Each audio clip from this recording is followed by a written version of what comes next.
신율의 뉴스 정면 승부 3부 시작하겠습니다. 매일 3부는 오늘 하루에 있었던 가장 중요한 뉴스들 여러분들께 전해드리는 시간이죠. 바로 정면 브리핑 시간인데요. 오늘도 여러분에게 아주 똘똘하고 깔끔하게 뉴스를 전해드리기 위해서 김영민 아나운서 나와 있습니다. 안녕하세요. 네, 안녕하세요. 예, 이게 사실 옛날에는 뭐 비처럼 음악처럼 뭐 이런 노래도 있고 이랬거든요. 네.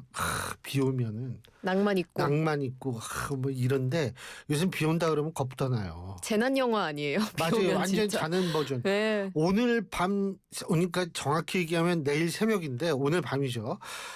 수도권을 중심으로 이제 진짜 뭐 살벌한 폭우가 또 내릴 예정이라고 하니까 여러분 진짜 조심하셔야 됩니다. 일찍 들어가고 오늘 같은 날은요. 네, 예? 맞습니다. 야, 이게 특히 이제 술 드시는 분들 술 잡수시고 이렇게 들어가다가 이게 비 많이 와서 이게 맨홀 맞고 역류하고 막 이러면 또 빠지고 진짜 조심하셔야 돼요. 네, 맞습니다.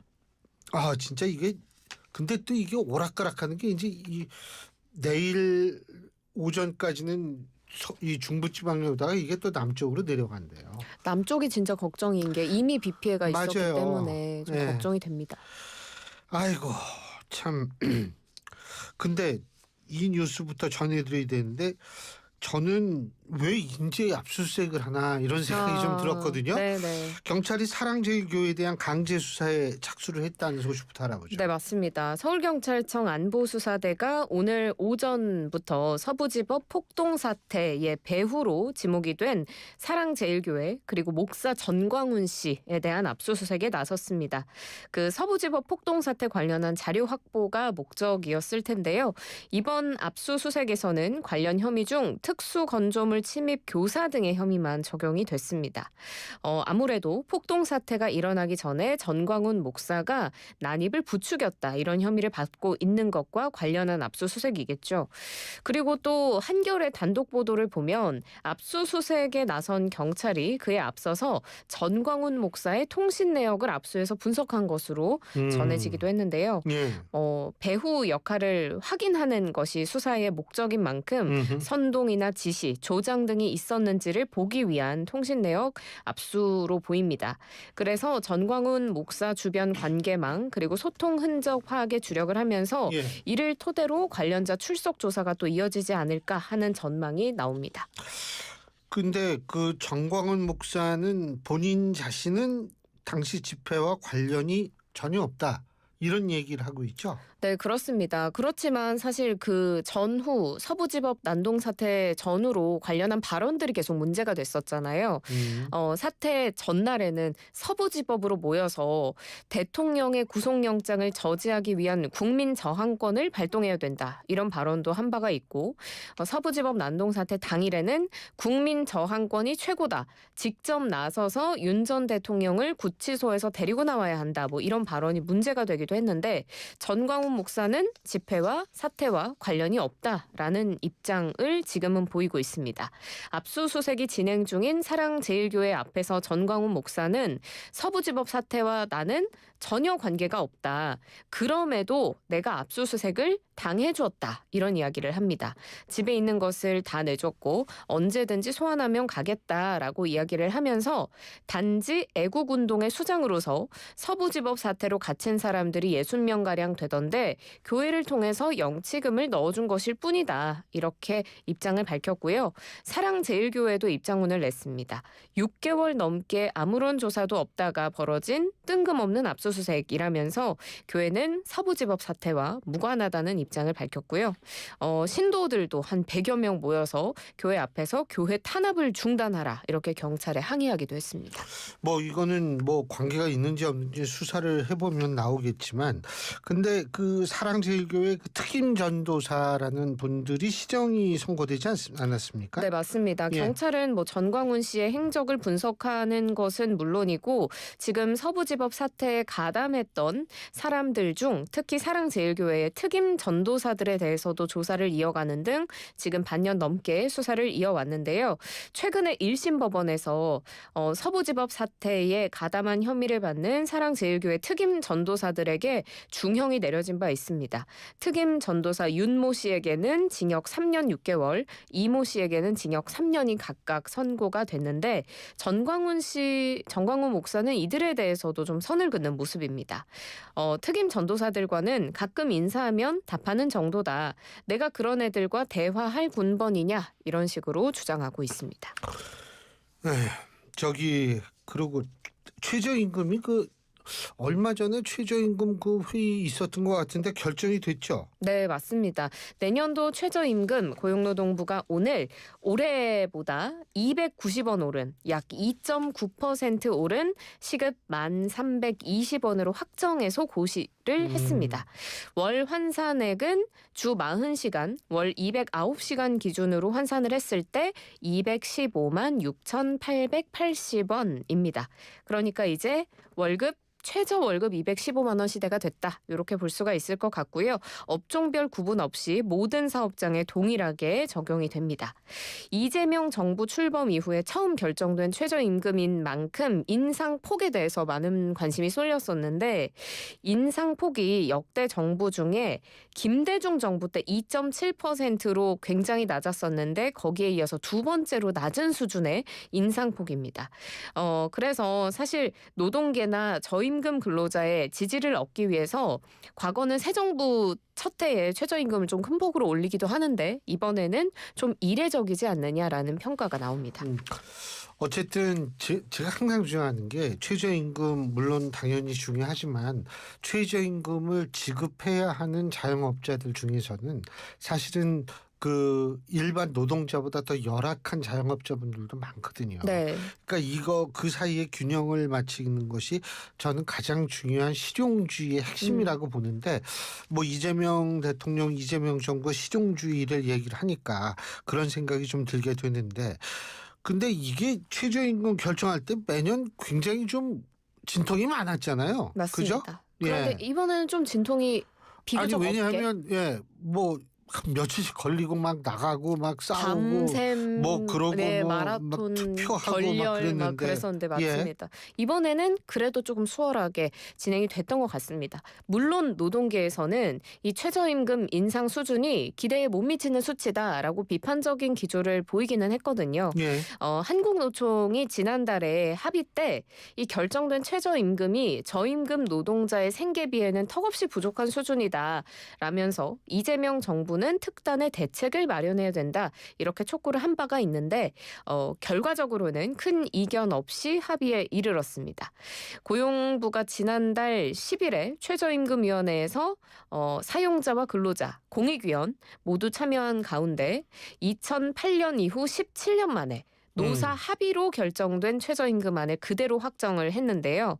보통 최저임금은 최저임금위원회 결정 이후에 고용노동부 장관의 고시가 있기 전까지 일정 기간의 이의 제기를 받는데 지난달 18일부터 28일까지 운영이 된 이의 제기 기간 동안 제기된 이의가 없었다고 합니다. 그렇군요. 근데 어쨌든 제가 볼 때는 이 최저임금 문제는 진짜 영세 자영업자들의 상태, 가장 또 경제 상황과 밀접하게 관계돼 있고 타격을 가장 먼저 받는 분들도 이분들이니까 이런 것들을 좀 종합적으로 생각을 잘했으면 좋겠어요. 특히 이제 한미 관세 협상이 타결은 됐다고는 하지만 그 여파가 어떻게 나올지는 모르거든요. 그러니까 우리가 한미 FTA 체결한 이후로 10년 동안 한 2배 정도 우리가 흑자폭이 2배 정도 늘었는데 이제 그게 없어지게 생겼으니까 그런 것들도 우리가 또 생각을 해보면서 생각을 좀 잘해야 돼야 될 것 같습니다. 경찰이 말이에요. 이런 시대가 변하긴 변했어요. 내가 대학 다닐 때는 경찰이 무시무시한 사람들이었어요. 근데 요새는 막 술 먹고 막 거기서 화풀이 하는 사람도 있고 이렇잖아요. 경찰서 가서. 파출소 가서.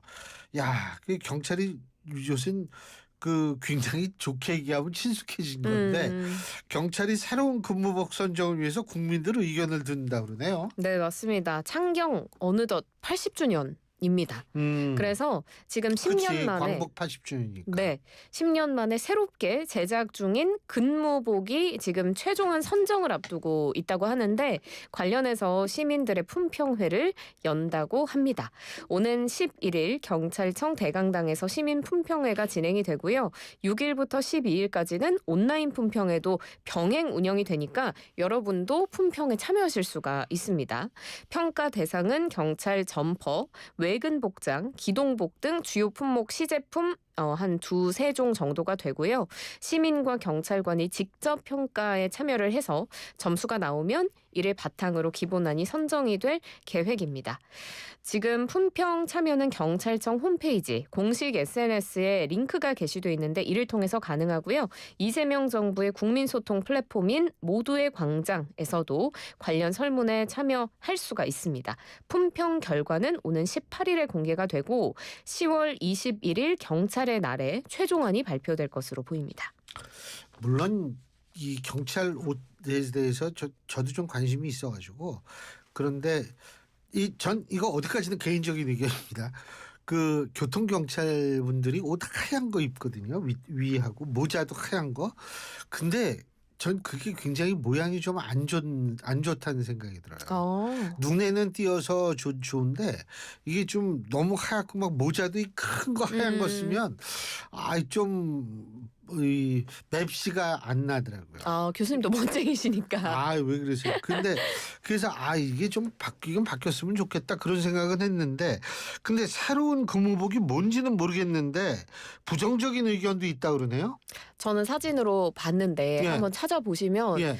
대충 어떤 느낌인지 아실 겁니다. 이게 사람마다 워낙 취향이 다른 부분이라서 좋은 의견도 있고 나쁜 의견도 있을 수는 있겠으나 앞서서 경찰청에서 지난달 24일부터 전국 18개 시도경찰청을 돌면서 현직 경찰관들 대상으로 실물 품평회를 실시했거든요. 예. 그런데 일부 시제품을 착용한 경찰관의 사진이 이제 온라인에 퍼졌는데 일부 시민들의 의견이 너무 작업복 같다라는 의견이 좀 있었습니다. 예. 그래서 부정적인 반응이 좀 있었고 그래서 경찰이 실물 품평회에 참여하지 못한 현장 경찰관들의 불만을 해소하고 그리고 인터넷에 유출된 일부 시제품 사진에 대한 국민 우려를 불식시키기 위해서 이렇게 온라인까지 폭넓게 의견을 수렴하게 됐다라고 이 국민 품평회에 대한 배경을 설명했습니다. 보셨어요? 내가 늙어서 이게 찾는 게 느려서 그러는 거 찾겠네. 근데 어쨌든 지금 경찰복 일반 경찰님인가요? 그 색깔은 전 참 좋은 것 같아요. 맞습니다. 예. 이게 좀 좋은 거 해야 되는데. 그리고 지금 YTN에서도 계속 보도를 하고 있는데 오늘 한 대형 백화점에 대한 폭파 협박글이 온라인에 게시가 돼가지고 지금도 아마 그 조사를 하고 있는 모양인데. 네, 그죠? 맞습니다. 지금 서울 중구에 있는 신세계백화점 본점 여기에 예. 폭발물을 설치했다는 글이 온라인 커뮤니티에 올라와서 직원, 이용객들 모두가 대피하는 큰 소동이 벌어졌습니다. 해당 게시물 내용을 보면 오늘 신세계백화점 절대로 가지 마라. 내가 어제 여기에 진짜로 폭약 1층에 설치했다. 오늘 오후 3시에 폭파된다 이렇게 적었는데요.